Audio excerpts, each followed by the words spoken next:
You're talking about a stock since January 22 is up over 1,000%. Since the introduction of ChatGPT. You know, why is that? Because this now introduced us the new voice of AI. Like, we had these different versions of AI, and then this, not NVIDIA, but the ChatGPT became the nucleus of what the AI will look like. Because what did it do? It challenged the vanguard. So it challenged Apple, it challenged Microsoft, it challenged Google, it challenged Facebook. And because it challenged them all, it put NVIDIA as a bolt-on business because they became the mass producers. Because here's what we got to realize about them. This company has pivoted right before our eyes. What we don't know is, think about this. And here's what we don't realize. We don't realize how this company has altered the game for us so much. Watch this. Before NVIDIA, games looked at like Super Mario Brothers. Once NVIDIA came into the game, we got Mortal Kombat, Killer Instinct. So we went from Super Mario Brothers and Street Fighter to Tekken 2. And y'all all know, you might have was a little young, but you probably just get into the video game era. When we saw Tekken 2, Mortal Kombat, and Killer Instinct, we was like, yo, this is different. They jumping off the screen, they flipping, you like, yo, them graphics threw us off. We went from Tecmo Bowl and Madden to this new Madden. We was like, yo, they look real. That was NVIDIA. That was NVIDIA. That was his vision. His vision was, we're going to change the way the video game is looked at. So here's what happens. As you grow a company, and as you start looking at the company, you start saying, how do we evolve?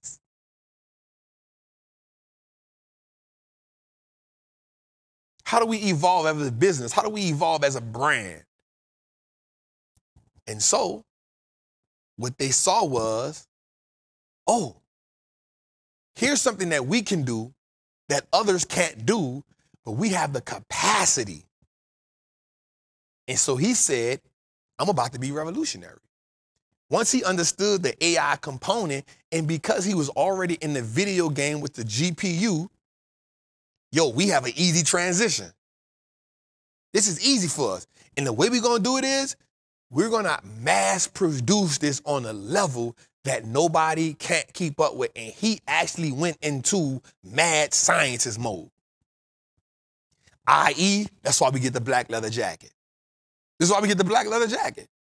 This is letting y'all know, in essence, I am in rebellion. Like, I am that. This is it. I call this the LeBron James effect. Watch what I say here. LeBron can average 29 and 12. And by the standard of anybody, that is a Hall of Fame career. Nobody would hate on that. But because he's LeBron, if he goes to 26 and 10, the world is going to feel like he fell off. Not taking into account that he almost 40, not taking into account that he been killing it, not taking into account none of that, but we're going to say, man, he falling off. We're not going to appreciate the greatness, but we're going to hold him at a higher standard. Well, that's what's happening with NVIDIA. Every time they raise the bar, NVIDIA comes through and crush it, and then they raise the bar some more. And then they come through and crush it, and then they raise the bar some more. And then they done did this 5 straight quarters. Since 2026 quarters, they've done this. They've raised the bar to an astronomical number. And guess what they come through and do? They don't just beat it by a little bit. They're exceeding it, which now makes the market say, raise it up some more. Because what does the market do? The market gets greedy.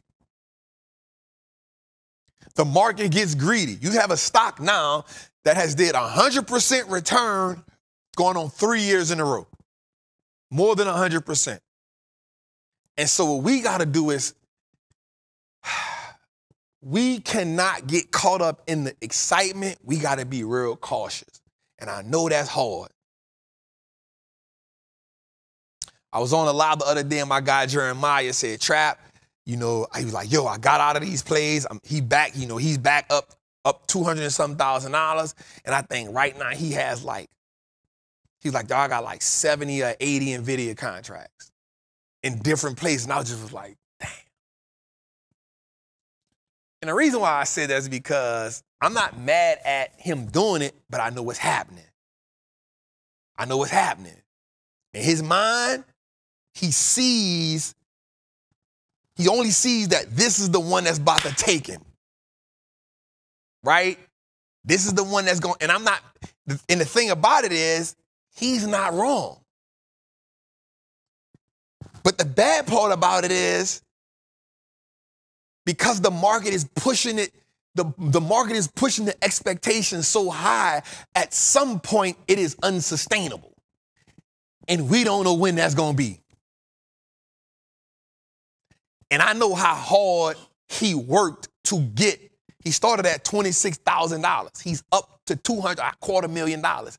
I don't want him to feel the wrath of that not going in his way. Because if that falls, the market falls tomorrow. And then you're going to fall going into September, and the recovery on that is not going to look good. You feel me? Had it happened like early, like August, I wouldn't care. You got time. But by it happening late August, going into September, I remember last year, I got in an AVGO play September the 1st. That thing fell for 6 weeks straight. It went from 923 to 797, bro. I never seen nothing like that before. But I had the ammunition.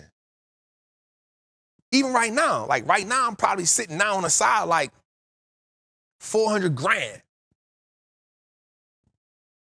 Like, I got the ammunition. And I'm not saying he's wrong, and I'm definitely not, because I'm in, like, I got 400 and something contracts, but I also have 100 contracts. I have 80 contracts in Eli Lilly. I got 80 contracts in freaking Berkshire Hathaway. I'm stacked. I got 100 contracts together in ServiceNow. I got 60 contracts in Apple. Like, I'm strapped. And I don't want that because that's a lot. And I'm not saying that this guy is a genius. And the one thing I do feel great about is this, Jose. Amazon, Meta, Microsoft, all the major companies they have not said we slowing down on buying them chips from him.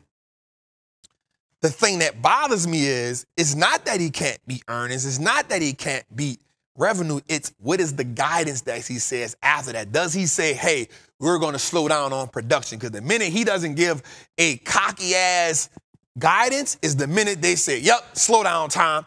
We going to sell on. So I'm going to just tell everybody, I am not getting in an NVIDIA play tomorrow.